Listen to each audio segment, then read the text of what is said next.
So ಇವತ್ತು ಏನು update ಅಂತಂದರೆ ನಮ್ಮ ಕಾಳನ್ಗೆ ಕೆಲವೊಂದು ಐಟಮ್ಸ್ಗಳನ್ನ ಇನ್ನೂ ಒಂದು ಸ್ವಲ್ಪ ಜಾಸ್ತಿ ಮಾಡಿಸೋಣ ಅಂತ ಪ್ಲ್ಯಾನ್ ಮಾಡಿದ್ದೀನಿ. ಅದೇನೇನು ಮಾಡಿಸ್ತೀನಿ ಅನ್ನೋದನ್ನು ಕೂಡ ನಾನು ನಿಮಗೆ ತಿಳಿಸ್ತೀನಿ, ಬನ್ನಿ ನೋಡೋಣ. ಈ ಕೆರಿಯರ್ ಚೇಂಜ್ ಮಾಡಿಸೋಣ ಅಂತ ಅಂದ್ಕೊಂಡಿದ್ದೀನಿ. ಜೊತೆಗೆ ಈ ಫ್ಯೂಲ್ ಕ್ಯಾನ್ ಇದೆಯಲ್ಲ, ಜೆರಿ ಕ್ಯಾನು, ಸೊ ಈ ಜೆರಿ ಕ್ಯಾನ್ನ ಕೆರಿಯರ್ ಮೇಲ್ಗಡೆ ಬರೋ ಥರ ಪ್ಲ್ಯಾನ್ ಮಾಡಿದ್ದೀನಿ. ಇನ್ನು ಅದು ಬಿಡ್ತು ಅಂತಂದರೆ ಸೊ ಹಿಂದ್ಗಡೆ ಈಗ ಏನು ನಾನು ಹಿಮಾಚಲ್ ಪ್ರದೇಶಕ್ಕೆ ಹೋದಾಗ ಹೊಡೆದೋಗಿತ್ತಲ್ಲ, ಇದನ್ನು ಚೇಂಜ್ ಮಾಡಿಸಿ ಸೊ ಇದು ಫುಲ್ಲು ಕಬ್ಬಿಣದಲ್ಲಿ ಬರುತ್ತೆ. ಅದು ಸಖತ್ತಾಗಿರುತ್ತೆ. ಆ್ಯಕ್ಚುಲಿ ಮೈಲೇಜ್ ಅಂತೂ ಡ್ರಾಪ್ ಆಗೇ ಆಗುತ್ತೆ ಅದನ್ನು ಹಾಕ್ಸಿದ್ರೆ. ಅದನ್ನು ಹಾಕ್ಸೋಣ ಅಂತ ಪ್ಲ್ಯಾನ್ ಮಾಡಿದ್ದೀನಿ. ಜೊತೆಗೆ ಫ್ರಂಟಲ್ಲಿ ಈ ಬಂಪರ್ ಏನಿದೆಯೋ ಇದನ್ನು ಒಂಚೂರು ಪ್ಯೂರ್ ಆಫ್ ರೋಡ್ ಬಂಪರನ್ನು ಹಾಕ್ಸೋಣ ಅಂತ ಪ್ಲ್ಯಾನ್ ಮಾಡಿದ್ದೀನಿ. ಸೊ ಇದಿಷ್ಟು ನನ್ನ ಪ್ಲ್ಯಾನ್ಸ್ಗಳಿದ್ದಾವೆ. ಬಟ್ ಹೆಂಗಾಗತ್ತೆ ಏನು ಅನ್ನೋದು ಗೊತ್ತಿಲ್ಲ. ಬಟ್ ಅಟ್ಲೀಸ್ಟ್ ಟ್ರೈ ಮಾಡೋಣ. ಅದ್ರ ಜೊತೆಗೆ ಕೆಲವೊಂದು ಸ್ಟಿಕ್ಕರಿಂಗ್ಗಳನ್ನ ಕೂಡ ಮಾಡಿಸೋಣ. ಯಾಕಂದರೆ ನಾರ್ಮಲಾಗಿ ಇದ್ದು ಸಾಕಾಗಿದೆ. ಒಂದು ಸ್ವಲ್ಪ ಸ್ಟಿಕ್ಕರಿಂಗ್ ಮಾಡಿಸ್ತೋದ್ರೂ ಸಾಕಾಗಿರುತ್ತೆ. ಆ್ಯಕ್ಚುಲಿ ನಾನು ನಿಮಗೆ ಕಾಳಂದು ಈ ಬಾನೆಟ್ ಬಾಕ್ಸ್ನ ತೆಗೆದು ಇಂಜಿನ್ ಸಿಸ್ಟಮ್ ಹೆಂಗಿದೆ ಅಂತ ನಾನು ತೋರಿಸೇ ಇರಲಿಲ್ಲ ಅಲ್ವಾ. ಸೊ ನನಗೆ ಟೆಕ್ನಿಕಲ್ ಆಕ್ಸೆಪ್ಟ್ ಅಷ್ಟೊಂದು ಗೊತ್ತಿಲ್ಲ. ಬಟ್ ಸ್ಟಿಲ್ ಹೇಳ್ತೀನಿ ನೋಡಿ. ಈ ಇಂಜಿನ್ ಇದೆಯಲ್ಲ, ಇದೊಂದು ಹೆಂಗೆ ಅಂತಂದರೆ ಒಂದು ನಾರ್ಮಲ್ ಮೆಕ್ಯಾನಿಸಮ್ ಇರ್ತಕ್ಕಂಥ ಒಂದು ಇಂಜಿನ್. ಈಗ ಯಾವುದಾದ್ರೂ ಒಂದು ಊರಲ್ಲಿ ತಗೊಂಡು ಹೋಗ್ತೀವಿ, ಅಲ್ಲಿ ಒಬ್ಬ ನಾರ್ಮಲ್ ಕಾರ್ ಮೆಕ್ಯಾನಿಕ್ ಇರ್ತಾರೆ ಗೊತ್ತಾ, ಅವರು ಕೂಡ ಇದರಲ್ಲಿ ಏನಾದರೂ ಫಾಲ್ಟ್ ಇದ್ದರೆ ಕಂಡುಹಿಡಿಬೋದು. ಅಷ್ಟು ಸಿಂಪಲ್ ಆಗಿರೋ ಇಂಜಿನ್ ಇದು. ಕಿತ್ತಡಿ ಕಿರಣ್ ಡೈಲಿ ಬ್ಲಾಗರ್ ಆಗೋದ.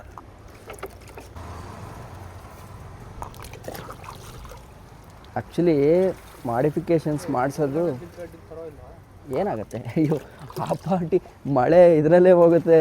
ನೀನೊಳ್ಳೆ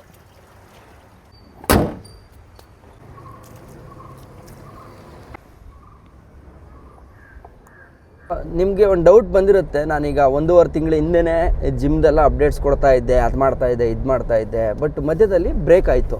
ಸೊ ಯಾಕೆ ಆಯಿತು ಅಂತಂದರೆ ಒಂದು ಆಕ್ಸಿಡೆಂಟ್ ಆಯಿತು ನೋಡಿ. ಆವಾಗಿಂದ ಅದೇನೋ ಗೊತ್ತಿಲ್ಲ, ಒಂಥರ ನೆಗೆಟಿವ್ ಎನರ್ಜಿ ಹೊಡೆದಂಗೆ ಆಗೋಯ್ತು ನನಗೆ. ಸೊ ನಾನು ಏನು ಅನ್ಕೋತಾ ಇದ್ದೀನೋ ಪ್ಲ್ಯಾನ್ಸ್ ಅದು ಯಾವುದೂ ಆಗ್ತಾ ಇರಲಿಲ್ಲ. ಸೊ ಹಂಗಾಗಿ ಡಿಸೈಡ್ ಮಾಡಿದೆ, ಓಕೆ ಇದೇನೋ ಒಂದು ಪ್ರಾಬ್ಲಮ್ ಕೊಡ್ತಿದೆ ಅಂತಂದರೆ ಒಂದಷ್ಟು ದಿನ ಬ್ರೇಕ್ ಕೊಡಬೇಕು ಇದಕ್ಕೆ ಅಂತಂದ್ಬಿಟ್ಟು ಇಷ್ಟು ದಿನ ಬ್ರೇಕ್ ಕೊಟ್ಟು ಇವಾಗ ಶುರು ಮಾಡಿದ್ದೀನಿ. ಸೊ ಈಗ ಜೊತೆಯಲ್ಲಿ ಪಾಪ ನಮ್ಮ ವಿನಯ್ ಬ್ರೋನು ಇರೋದ್ರಿಂದ ಎಲ್ಲನೂ ಕೂಡ ಕ್ಲೀನಾಗಿ ಸಜೆಸ್ಟ್ ಮಾಡ್ತಾ ಇದ್ದಾರೆ. ಪ್ರತಿಯೊಂದೂ ಅವ್ರು ಹೇಳ್ದಂಗೆ ಎಷ್ಟಾಗುತ್ತೋ ಅಷ್ಟು ಮಾಡಿಕೊಂಡು ಅಟ್ಲೀಸ್ಟು ನಮ್ಮ ದೇಹದ ಬಗ್ಗೆ ನಾವು ಕಾಳಜಿ ವಹಿಸೋಣ. ಸೊ ಅದಕ್ಕೆ ಈಗ BMI ಅಲ್ಲೇ ಜಿಮ್ಮಲ್ಲೇ ಮಾಡಿಕೊಡ್ತಾರೆ. ಸೊ ಅದಕ್ಕೆ ಜಿಮ್ಗೆ ಹೋಗ್ತಾಯಿದ್ದೀವಿ ನಾನು ಸಚ್ಚಿ. ಫುಲ್ ಅಲ್ಲಿಂದ ಇಲ್ಲಿಗೆ ಹಾಕಿದ್ವಿ. ಸೇಮ್ ಅದೇ ರೆಡ್ ಸೇಮ್ ಸ್ಟಿಕ್ಕರ್ ಹೊಡೆದು ಬಿಡೋಣ, ಬಟ್ ಕ್ವಾಲಿಟಿಯಾಗಿ ಹೊಡಿಯೋಣ ಅಷ್ಟೇ. ಹೋದ್ಸಲ ಅರ್ಜೆಂಟಲ್ಲಿ ಹೊಡೆದಿದ್ದು. ಅಂದರೆ ನನಗೆ ಇದು ಹೈಡ್ರೋಫೋಬಿಕ್ ಇರುತ್ತೆ. ನನಗೆ ಐಡಿಯಾ ಬಂದಿದ್ದು ಯಾವಾಗ ಅಂದರೆ ನಾವು ಸ್ಟಿಕ್ಕರಿಂಗ್ ಮಾಡೋದಲ್ಲ. ಆ್ಯಕ್ಚುಲಿ ಒಂದು ಮೆಜರ್ಮೆಂಟ್ಗೋಸ್ಕರ ಅಲ್ಲಿಂದ ಇಲ್ಲಿವರೆಗೂ ಬಂದಿದ್ದೀನಿ. ಯಾಕೆ ಅಂತಂದರೆ ಯಾವುದೇ ಮಿಸ್ ಆಗದೆ ಇರಲಿ ಅಂತ. ಆ್ಯಕ್ಚುಲಿ ನೀವು ತೋರಿಸಿದ್ರೆ ಗಾಸ್ ಆಗ್ತೀರಾ. ಈ ಜಾಗಕ್ಕೆ ಅಯ್ಯೋ ಮಹದೇಶ್ವರ ಅಂತ ಹಾಕಿಸ್ತಾ ಇದ್ದೀನಿ. ಅದು ಹೆಂಗಿರುತ್ತೆ ಅನ್ನೋದನ್ನ ನಾನು ನಿಮ್ಗೆ ಓಪನ್ ಮಾಡಿ ಕಂಪ್ಯೂಟ್ರಲ್ಲಿ ತೋರಿಸ್ತೀನಿ ಹೆಂಗಿರುತ್ತೆ ಅಂತ. ಬಟ್ ಅದು ಐಡಿಯಾ ಹೆಂಗಿದೆ ಅಯ್ಯೋ ಮಹದೇಶ್ವರ? ಸಖತ್ತಾಗೈತೆ. ನೀವೇ ಅಂತ ಕಂಡುಹಿಡಿತಾರೆ. ಒಂದು ಡಿಫ್ರೆಂಟ್ ಯೋಚನೆಗಳು. ಬಟ್ ಎವ್ರಿ ಟೈಮ್ ನಾವು ಏನಾದರೂ ಸ್ಟಿಕ್ಕರಿಂಗ್ ಮಾಡಿಸ್ಬೇಕಾದ್ರೆ ಏನಾದರೂ ಒಂದು ಯುನೀಕಾಗಿ ಸಿಗುತ್ತೆ. ಅದು ನನ್ನ ಕ್ವಾಟ್ಲೆ ಅಂತಂದರೆ. ಎಸ್, ಸೊ ಈ ಥರ ಇದೆ. ಇನ್ನು ನೋಡ್ಕೊಳ್ಳಿ ಹೆಂಗೆ ಆಗುತ್ತೆ ನೆಕ್ಸ್ಟು ಅಂತ.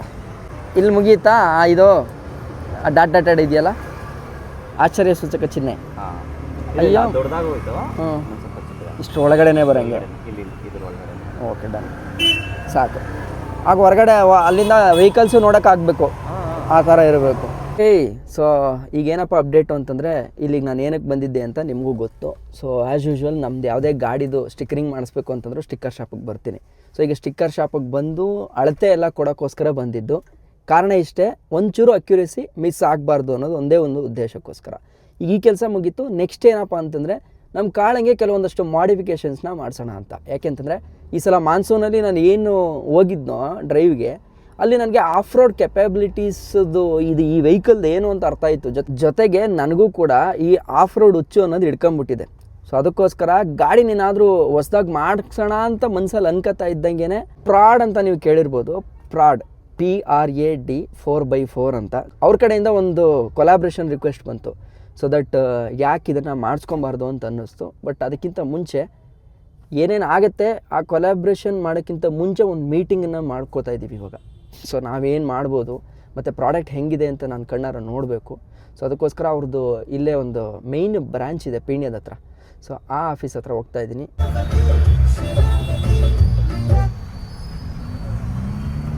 ವಾ ಬೆಂಗಳೂರಲ್ಲಂತೂ ಟ್ರಾಫಿಕ್ಕು ಸಮಸ್ಯೆ ಸಮಸ್ಯೆ ಸಮಸ್ಯೆ.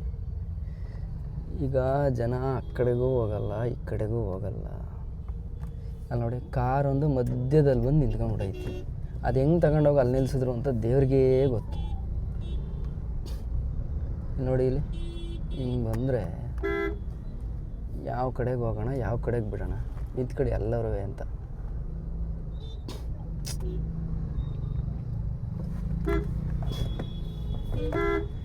ಇರೋಣ, ನಾನು ಅಷ್ಟೊತ್ತಿಂದ ನಿಂತಿದ್ದೀನಿ.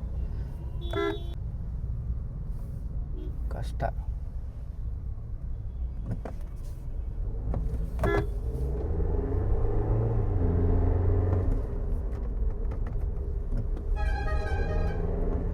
ನೋಡಿ ಎಷ್ಟೊಂದು ಟ್ರಾಫಿಕ್ ಆಗೈತೆ. 200 meters, turn right toward Dr. Puneet Rajkumar Road, Outer Ring Road.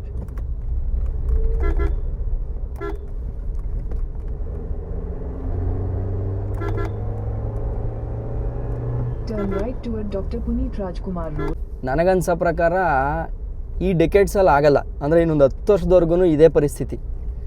ಬೆಂಗಳೂರಿನ ಟ್ರಾಫಿಕ್ ಯಾವುದೇ ಕಾರಣಕ್ಕೂ ಕಡಿಮೆ ಆಗಲ್ಲ. ಸೊ ಇದು ಹೆಂಗಾಗುತ್ತೆ ಅಂತಂದರೆ ಸಿಸ್ಟಮ್ ಜೊತೆಗೆ ಜನನೂ ಕೂಡ ಅದಕ್ಕೆ ಸಪೋರ್ಟ್ ಮಾಡಬೇಕಾಗತ್ತೆ. ಆ ಟ್ರಾಫಿಕ್ ಮ್ಯಾನೇಜ್ಮೆಂಟ್ನ ಕಂಟ್ರೋಲ್ ಮಾಡೋಕ್ಕೆ ಜನ ಸಪೋರ್ಟ್ ಮಾಡಲಿಲ್ಲ ಅಂತಂದರೆ ಸರ್ಕಾರ ಏನೇ ರೂಲ್ಸ್ ಮಾಡಿ ಏನೇ ವ್ಯವಸ್ಥೆ ಮಾಡಿದ್ರೂ ಏನಕ್ಕೂ ಯೂಸ್ ಇರಲ್ಲ. ಇನ್ಕ್ಲೂಡ್ಸ್ ಎವ್ರಿಥಿಂಗ್, ಫಿಟ್ಟಿಂಗ್ ಗಿಟಿಂಗ್ ಎಲ್ಲ ಮಾಡ್ಕೊಡ್ತೀವಿ ಮಾಡ್ತಾ ಇದ್ದೀವಿ. ಸೊ ಮುಕ್ತವಾಗಿ ಇಬ್ಬರು ಮಾತಾಡ್ಬೋಣ. ನಾನೀಗ ನನ್ನ ತಲೆಯಲ್ಲಿ ಏನೂ ಇರಲ್ಲ, ಸುಮ್ಮನೆ ಝೀರೋ ಬರ್ತೀನಿ. ಆಡಿಯನ್ಸ್ ಆಗಿ ಒನ್ ಡೇ ಎಲ್ಲ ಫಿಟ್ಟಿಂಗ್ ಅವ್ರು ವಿಡಿಯೋ ಮಾಡ್ಕೊಳ್ಳೋದಕ್ಕೆ ಒನ್ ಡೇ ನಾವು ಫಿಟ್ಟಿಂಗ್ ನಾನು ಏನು ಮಾಡ್ತೀನಿ, ಫಿಟ್ಟಿಂಗ್ ಈಗ ಫಾರ್ ಎಕ್ಸಾಂಪಲ್ ನನಗೆ ರಾಕ್ಸಿಲೇಟರ್ ರೆಡಿ ಮಾಡ್ಕೊಳ್ಳೋಕ್ಕೆ ನಿಮ್ಮ ಗಾಡಿ ಒಂದು ದಿವಸ ಬಿಡಿ, ಒಂದೇ 2 ದಿವಸ ಬಿಡಿ, ನಾನು ರೆಡಿ ಮಾಡ್ಕೊಂಡು ತೆಗೆದು ಬಿಡ್ತೀನಿ ಗಾಡಿಯಿಂದ. ಆಮೇಲೆ ನಿಮ್ಮ ಗಾಡಿನ ನಾವು ಡಬಲ್ ಸ್ಪೇಟಲ್ಲಿ ಪ್ಲೇಸ್ ಮಾಡ್ಕೊಂಡು ಫಾರ್ಚುನರು ಒಳಗಡೆ ಬೆಡ್ ಸೆಟ್ ಅದೆಲ್ಲ ಮಾಡ್ಕೊಂಡಿದ್ದಾರಾ? ಇಲ್ಲ ಫುಲ್ ಕಿಟ್ ಇದೆ ಸರ್ ಇದು. ಹೌದಾ? ಒಂದು 6 ಮೆಂಬರ್ಸ್ ಆರಾಮಾಗಿ ಕುತ್ಕೊಂಡು ಡೈನ್ ಮಾಡ್ಬೋದು ವಿತ್ ಇದು. ಆಲ್ರೆಡಿ ಹೋಗಿದ್ದಾರಾ ಇಲ್ಲ ಇದೆ ಫಸ್ಟಾ? ಸರ್ ಏನು ನಮ್ಮಲ್ಲಿ ಏನು ಗೊತ್ತಾ, ಬಂದ್ಬಿಟ್ಟು ಕಸ್ಟಮ್ ಮಾಡಿಸ್ಕೊತಾರೆ ಅವ್ರಿಗೆ ಏನು ಬೇಕು ಅಂತ ಹೇಳಿ. ಇದು ಫುಲ್ ಶೆಲ್ಟರ್ ಥರ ಇಲ್ಲಿ ತನಕ ಫುಲ್ ಬರುತ್ತೆ. ಟೆಂಟ್ ಹಾಕ್ಸಿದಾರಾ? ಇಲ್ಲ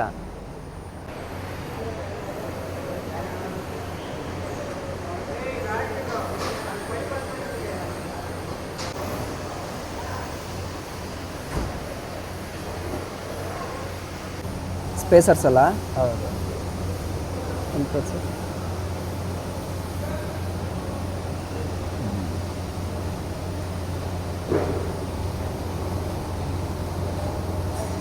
ಇದು ಆ್ಯಕ್ಚುಲಿ ಸ್ಪೇಸರ್ಸ್. ಇದು ಮೆಟೀರಿಯಲ್ ಯಾವುದಿದು? ಅಲ್ಯೂಮಿನಿಯಮ್. ಓಕೆ, ಈ ಥರ ಇರೋದು ಹಿಂಗಾಗತ್ತೆ. ಓಕೆ, ನಮ್ಮದು ಜಿಮ್ನಿ ಪಾರ್ಟ್ಸ್ಗಳೆಲ್ಲಿದೆ? ಸ್ಟೆಪ್ ಬರುತ್ತೆ, ಲ್ಯಾಡರ್ ಥರ, ಅಂದರೆ ಲೈಕ್ ಸುಮ್ಮನೆ ಒಂದು ಏಣಿ ಚಿಕ್ಕದಾಗಿ. ಕ್ರಾಸ್ ರೇಲ್ಸ್, ಆಮೇಲೆ ಸೈಡ್ ಪ್ಯಾನಲ್ಸ್. ಓಕೆ, ಕಾಂಟೂರಲ್ಲಿ ಶೇಪ್ ಬರುತ್ತೆ. ಇಫ್ ಇನ್ ಕೇಸ್ ಫ್ಯೂಚರ್ ನಾನು ಲೈಟ್ ಏನಾದರೂ ಹಾಕ್ಸ್ತೀನಿ ಅಂತಂದರೆ ಹಾಕೊಬೋದಲ್ಲ? ಆರಾಮಾಗಿ. ಓಕೆ, ಇಲ್ಲ ಅಂದ್ರೂ ಕೂಡ ವಿಂಚ್ ಹಾಕ್ಸ್ಕೊಂಡಿಲ್ಲ ಅಂದರೆ ಇದೇ ನಿಮ್ಮ ಟೋಯಿಂಗ್ ಪಾಯಿಂಟ್. ಇದೇ ನಿಮಗೆ ಹೆಚ್ಚು ಕಡಿಮೆ 3.5 ಟನ್ ಇದೆ. ಹಿಂಗೆ ಚಾಸಿಗೆ ಕನೆಕ್ಟಾ? ಜಾಸ್ತಿಗೆ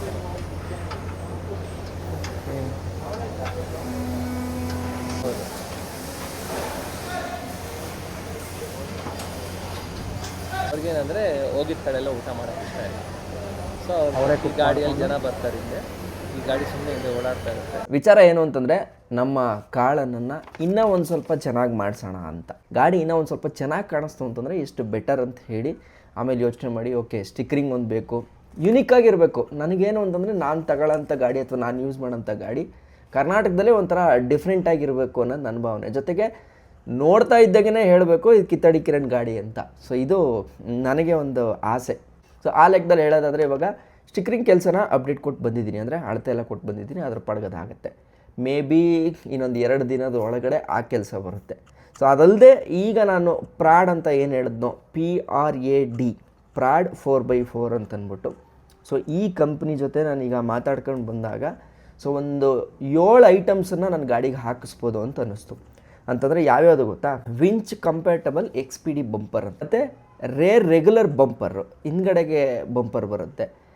mild steel under body guard ಅಂತ, ಸೊ ಅದನ್ನು ಹಾಕ್ಸ್ತಾ ಇದ್ದೀನಿ. ಮತ್ತು MS ರೈಲ್ದು ರೂಫ್ ರ್ಯಾಕು ಅಂತಂದರೆ ಈಗ ಏನು ನಾವು ಮೇಲ್ಗಡೆ ನೋಡ್ತೀವಲ್ಲ, ಟೆಂಟ್ ಏನಾದರೂ ಹಾಕೋಬೇಕು ಅಂತಂದ್ರೂ ಕೂಡ ಅದರಲ್ಲಿ ಹಾಕೋಬೋದು. ಆ ಥರದ್ದು ಇವ್ರ ಹತ್ರ ಇದೆ with jerry cans. So jerry can ಕೂಡ ಅಲ್ಲೇ ಮೇಲ್ಗಡೆ ಫಿಟ್ ಆಗುತ್ತೆ. ಇನ್ನೊಂದು ರೇರ್ ಡೋರ್ದು ಹಿಂಜ್ ಸ್ಟೆಪ್ಪು, ಅಂದರೆ ಹಿಂದ್ಗಡೆ ನಾನು ಏಣಿ ಥರ ಹಾಕ್ಸಿದ್ನ ಅದನ್ನು ಬಿಟ್ಟು ಈಗ ಒಂದು ಚಿಕ್ಕದಾಗಿ ಹಾಕ್ಸ್ತೀನಿ. ಸೊ ದಟ್ ವೆಯ್ಟನ್ನ ಕೂಡ ನಾನು ರಿಡಕ್ಷನ್ ಮಾಡ್ದಂಗೆ ಆಗುತ್ತೆ.